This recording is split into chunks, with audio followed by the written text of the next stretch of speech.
Hello everyone and welcome back to the Retro Recall. I hope you're doing awesome.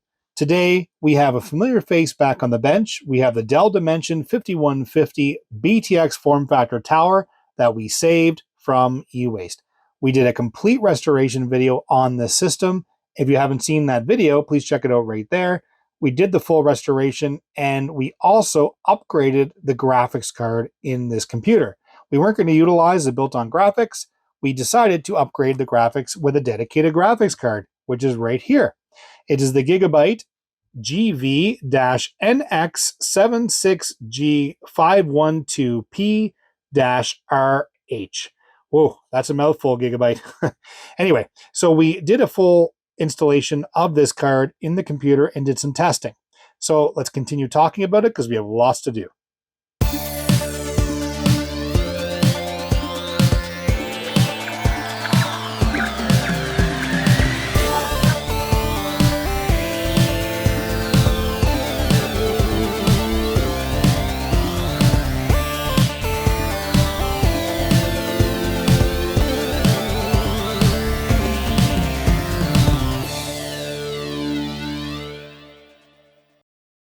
Welcome back. So again, as I mentioned, we did some testing on this card. And one thing you didn't see in the production video that we did was near the end, I started noticing that the computer started to freeze, that there was some artifacting going on in the game itself.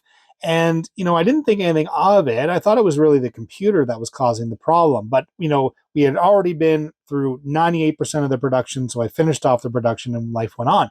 Well, I marked it down for a future kind of revisit into this system because I wasn't totally sure if it was the video card or if it was the computer itself.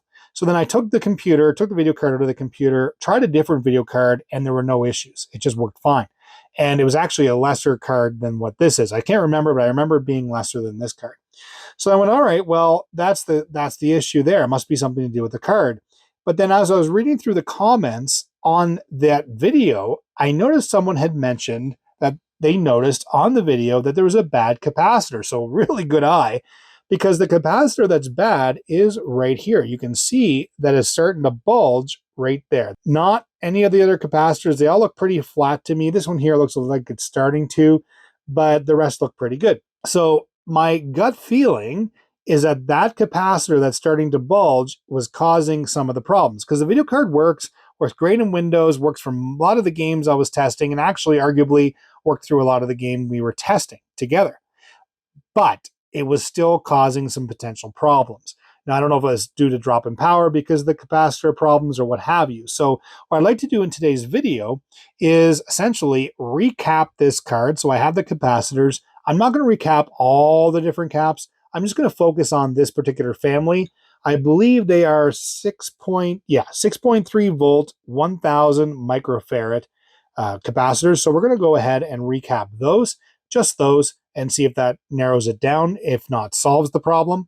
But what we're going to do first is pop this video card back in this computer, get the bench all set up, test it out, and see if it actually freezes in those games. Now, I didn't touch this installation since we've done it, so we should be able to pop this video card right back in, leave off where we left off, and try out a couple games to see if this video card causes any artifacting and or freezing in this computer. So let's go. Okay, and we're all back and we're all set up. I have the keyboard, monitor, mouse, everything over here. But I figured I'll just show this on video because, people like to see this stuff, so why not? So I'm just going to pop the top off here. Again, this is the BTX form factor case tower. So at the very top, there's just a lever that I pull, and this kind of just slides out like this, and it pops off the side, exposing the side panel. And yeah, it's great to see this computer back on the bench. Definitely, gives good memories. We had a lot of good fun with this. So I'm going to go and pop in this video card. Nothing too fancy. It just has this little kind of plastic kind of mechanism here on the side here, the latching system that Dell has. I'm going to pop in this video card here. Pretty straightforward. Just line it up with the slot and pop it in. And it has kind of like this little tab back here that holds it into place. Sorry I'm not zoomed right in here, guys. I'm just going to get zoomed in here a little bit so you can see what's going on. But again, there's just a little tab back here that holds the tail end of the video card back in. So I'm going to pop in this here, and this is just a, there we go. This just holds it in. This is a toolless design versus having to use, screws and what have you there. Okay, so I must have utilized the hard disk that was in this computer. So I'm going to have to do a full installation right now. I'm going to get a 500 gigabyte Western Digital drive installed, get Windows XP all installed, get it all right back to where the games are all installed, and bring us back to the point so I can prove that this card is having issues. So I'm going to do a jump cut because it's going to take a little bit, and we're back to where I thought we were going to be. Let's go. Okay, we're back with a fully brand new build system. Install Windows XP, get all the drivers installed using Snappy Driver Installer, and install a couple games. This is the condition I thought the computer was in, but I must have had to use that hard disk for something else. Okay, we have the Gigabyte video card in there. Just again, you can see it right there. That's why I'm showing this angle, so you can see I haven't done anything or haven't done anything to change anything out. And you can see that it's working perfectly fine in this mode. And so under properties, we can see under our settings, we do have it installed. Under our control panel, or I should say device manager, you can see that we do have the NVIDIA GeForce 7600 GS installed. And we also have the NVIDIA control panel. But I just noticed there's some artifacting going on as I'm doing this. There's some I don't know, some white lines being shot across as I do things. And so, yeah, see, okay, it just froze. Like I can't use the mouse anymore. Windows is completely locked up. And it does the exact same thing when you try to load a game. So this is using anything to do with 3D animation is my guess, that it starts to lock up. It starts to utilize that part of the video card and it just completely locks up. So I'm going to just show what it's going to do in the game as well. And it's going to require a little bit of a jump here because I got to restart the computer, and then we'll talk about what we're going to do next. Okay, we're back with the desktop all reloaded here. I just restarted the computer. That's all I did. Okay, it's going to jump into, click on Play UT, so Unreal Tournament 2004. We have the disk in the drive, and you'll see what happens here as well. So I just double-clicked it. It's accessing the disk. Splash screen comes up, no problem. Computer's still responsive, no problem. Everything's moving around. There we are. It starts to come up. And that's it. It locks in this screen. So you can see, just the exposure here, you can see that it's starting to come up with the NVIDIA logo. So it's starting to engage the 3D engine of the video card. And it's having that effect. And it's locked up. It locks the computer up solid. Now, before I say drivers, drivers are always a possibility. I did download these drivers. These are the latest drivers from the Gigabyte website for this card. I'm just going to turn this off because it's a little annoying. I'm going to restart the computer while we're talking. But essentially, I've gone ahead already and downloaded this driver to drive different driver packs. And I also installed a completely different video card in this computer. And there were no issues. I was able to install a different video card, less superior than what this video card is, not an issue. I'm going to basically take this video card out and we're going to start working on getting those capacitors replaced. Okay, and we're all set up on the bench here. We have our Gigabyte video card and our replacement capacitors. Again, these are the 6.3 volt, 1000 microfarad capacitors. We also have some solder wick just in case we need to remove any sort of issues. And please ignore the ball of mess. As soon as I picked it up, it dropped. But we do have solder. So there we go. Okay, the first thing I'm going to do is just remove this heatsink from the card just because I want to make sure I have full access to everything I need to do. Plus, it wouldn't hurt to put some, some thermal paste underneath here on the die just to make sure that we have that all cleaned up. We're already doing the work on the card. We may as well do that as well, just to rule out any possibility that it's overheating. I don't think it is. Like I said, I've run this quite a bit without any issues in terms of using the card just for regular applications. Yes, to the touch, it's warm for sure because it is passively cooled using the heatsink and then this the tubular area there, the pipe, to be able to dissipate the additional heat. But again, like I said, I'm going to take it apart just to be absolutely sure that that's not a cause of concern. Okay, we'll take that off and we'll slide this off nice and easily. And there we are. I mean, that's a honking heatsink that's on that video card. Okay, I'm going to put that aside there. And here you can see the video card itself, and it's looking pretty darn good. And yeah, we have a little bit. I mean, there's obviously the CPU, or should say the GPU. And yeah, I forgot to take that off. There we go. That's just the backing plate. So what we're going to do is get some isopropyl alcohol going here, and we're going to clean off that paste, the thermal paste that we have on there. Nothing too extravagant. I just use some cotton swabs and some 99% alcohol here, the isopropyl alcohol, and just do a good little cleanup. And that is baked on there. My goodness. Okay, it's going to take a little bit of elbow grease just to get this all removed from the die. So I'm just going to continue to work on this and get this die all cleaned up. Okay, so we have most of that removed there. It just so caked on. I mean, the isopropyl alcohol is barely making any sort of dent in that. It looks better in person than what that looks like, but I mean, we got most of it off. It just comes off in flakes when you're trying to remove it. The same thing with what was on the back of the heatsink here. I mean, it was obviously a thermal pad that was utilized, and that's what went on for the heat dissipation. But again, just it's much better than it was. So we got, I think it's safe to move forward. So we have those two capacitors we're going to tackle first. And if I'm noticing, all the negative sides of the capacitors, if you notice, they're all pointing towards the interface. So that's good. The first thing we're going to do then is take my desoldering gun, and we're going to start.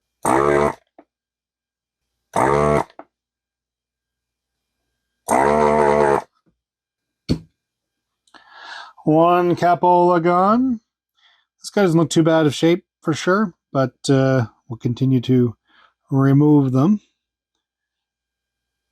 It came up fairly simple. Continue going on. We'll remove the two, and we can resolder those two. Okay, so the next thing we're going to do is get our new capacitors and pop them in there.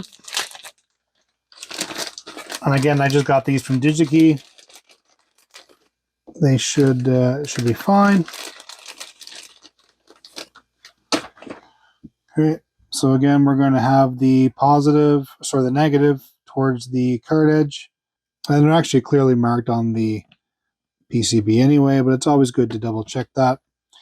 There's our nice new capacitor there. I'm just going to tip the edges a little bit.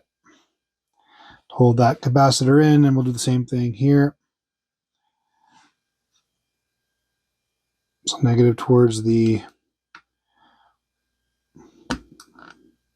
There's just a little bit of solder left in those holes, but not enough to cause any sort of grief. Okay, we have those two on there. And we'll get those all nicely soldered up here.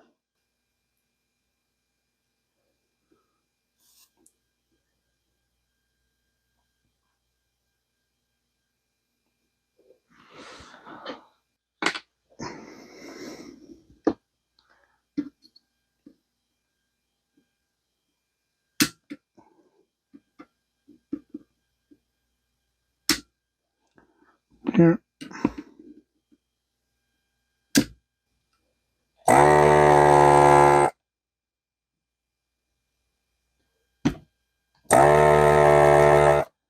Much better. You'll see the capacitor just falls right out. And this wasn't even was this our bad one? Yep, that's our bad one. So you can see the bulge in the top of that capacitor. Let's just triple check. Yep, that was our bad one. So you can see the bulge in it compared to one of the other flat ones there. So definitely good to be replaced. It's night and day. Just the solder just comes, yeah, see? As soon as I touch it, the capacitor fell right out. Right, we have those in now, and I'll just do the same thing. I'm just going to add a little bit of flux to all three locations. Get our solder ready. Our gun's all ready to go. And we'll continue on the soldering process.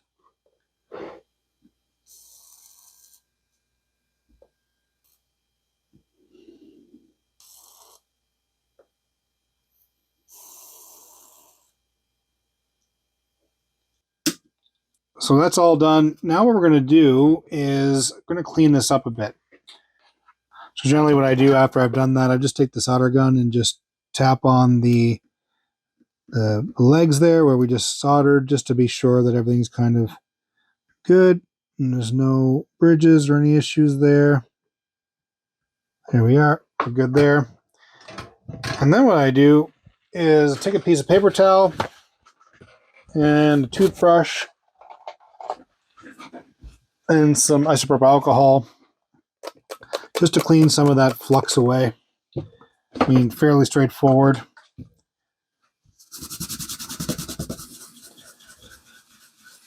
Okay, and we're back and we have all of our bad capacitors here all replaced. And you can see the new ones here, nice, the blue ones that we have. We have 3 over here and 2 over here. So I'm just going to have my MX4 thermo compound here, my thermo paste, and a little dab will do you here on this one. You don't need a lot for this, just a little bit to go on the die, and we're good to go. That's it. Okay, we're going to put the heatsink back on. And before I did anything, I put the backing back on there, so it's pretty straightforward. Just line up the holes there, and there we are. Put that down. Oh yeah, it makes a big difference. You can feel the contact it's making with the compound. Okay, I'm going to put in these screws. They're just kind of spring-loaded screws here. I think they're designed so you can't over-tighten them. Here we are, nice and easy. I'm going diagonal just so it distributes the load as I'm installing it. Tighten that up. And we'll just do the same thing. We'll go back to all 4 of them again on the diagonal just to make sure that they're tight, and they are. And there we are. We have our brand new capacitors installed. We have brand new thermal compound there, and we have our backing plate on and our beautiful PCB. Okay, so I'm going to get all this mess cleaned up. There's a lot on the bench here, as you can see, a lot of stuff going on. I'm going to get this all cleaned up and get ready to put this back in the computer and see if this has made a difference. Let's go. Okay, we're back. We're set up on the bench, and we have the computer all ready to go again. So we have our recapped-ish, because I didn't replace all of them. The other ones look really good. I mean, there's no evidence, and including, there was only that one, but I was like, that whole family just need to be replaced just to be absolutely sure we're not in a bad spot with this video card for future, that we can at least rule that out and rule any sort of issues with the heat dissipation here, because we checked all that out and it looks good. I'm going to pop this in now into the system. And again, we already have that open there, so it's nice and easy. And you just guide right in. There's no forcing required. Just goes right into the case. There we go. And then with this toolless design, just pop it on and we're done. So we're going to pop in the VGA for now. I don't have a DVI hooked up here. There we are. Okay, so we're going to fire this up, and first off, see if anything blows up. You can see it right on camera here, but also to see if we even get a signal video. So far, so good. Okay, we're booted back up to our Windows desktop here, and everything's looking really good in terms of the video quality so far. All of our settings look good. Obviously, the drivers and everything would have remained the same. But I'm really just looking to see if there's any sort of issues with the video card itself as I'm clicking around. I'm not seeing any sort of issues with any artifacting on, any sort of issues going on with the screen. I'm just clicking around just to see. Let's click on games here just to see if we have anything we can look at. I mean, these are pretty low res games. I mean, nothing fancy that we, have to worry about. I'm just trying to put the video card through some minor stuff right now. Nothing too fancy. I mean, the GUI of the operating system's enough anyway, but I just want to try that out. Now, I'm going to open up the NVIDIA control panel here because it has that 3D kind of rendering, and we saw in our previous, before we recapped the card, that issue. Let's see what happens. Let's go control panel. There it is working. Now let's see if it freezes.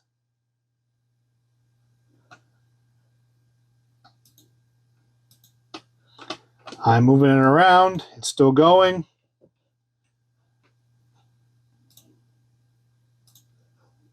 Back to it. Could this be fixed? So far, so good. So it's showing this GeForce 7600, 500 megahertz, memory clock, our RAM, everything is great. And it's still working. All right. So I think our true test now, because we were able to do that, is load up Unreal Tournament and see if we can get it going.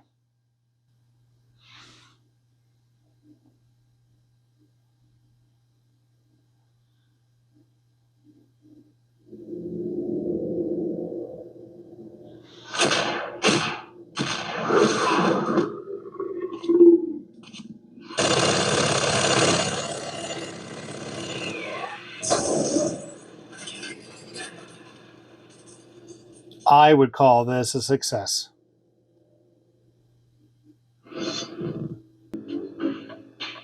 Okay, so far so good. Let's go into settings and go into our video here.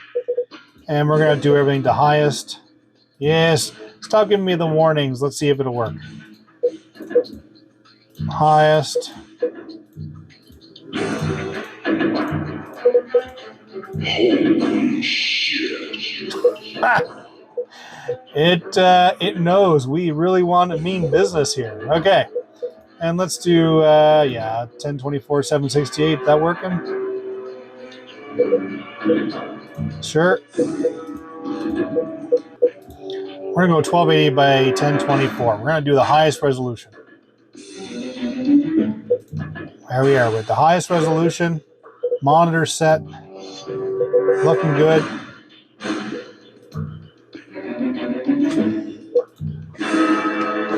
That looks good. We're experienced. So remember, we couldn't even load the game before at all. And we actually couldn't even run the NVIDIA control panel. So, I mean, generally when I see things like that, I generally think drivers. But look.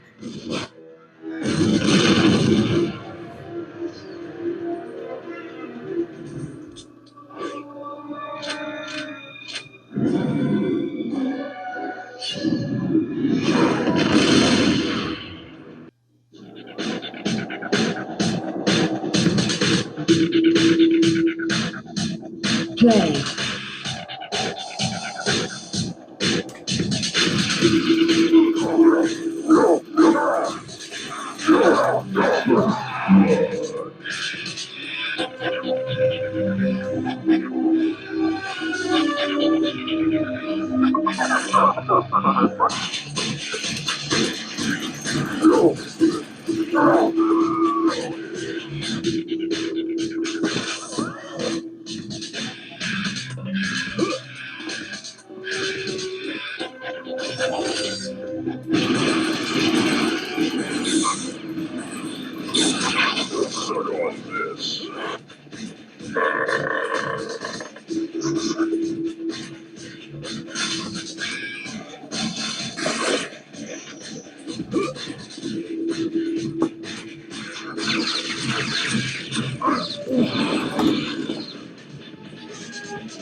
Oh, oh no.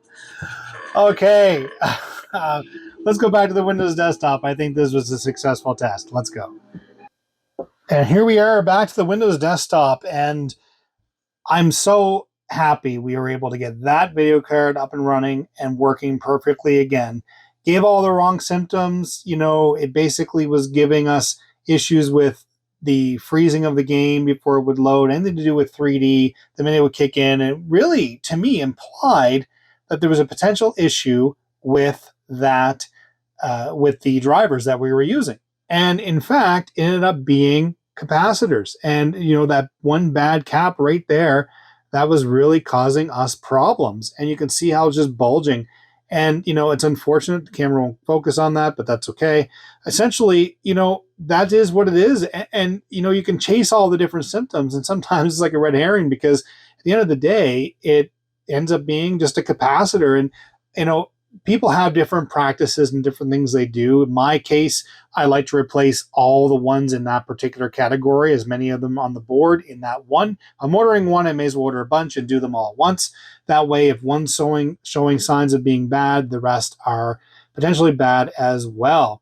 But I think this is a perfect success. I think, this is a great looking computer. I'm very happy with getting this up and running. Great to have this video card back in service. That said, if you liked today's video, please give it a thumbs up. If you haven't already, please hit that subscribe button. It makes a world of difference on the channel, helps the channel grow. Hit the notification button, change it to all. You'll be notified of new content such as this. Leave a comment down below. Let me know your experiences with video cards and what experiences you've had with this particular video card. If you've had it yourself, have you had to recap this particular card or other cards in the past? Let me know your experiences. I love reading all the comments. I respond to absolutely every one of them. Love the interaction on the channel. Thank you so much for watching. Always making new content. We'll see you in the next video. Bye-bye.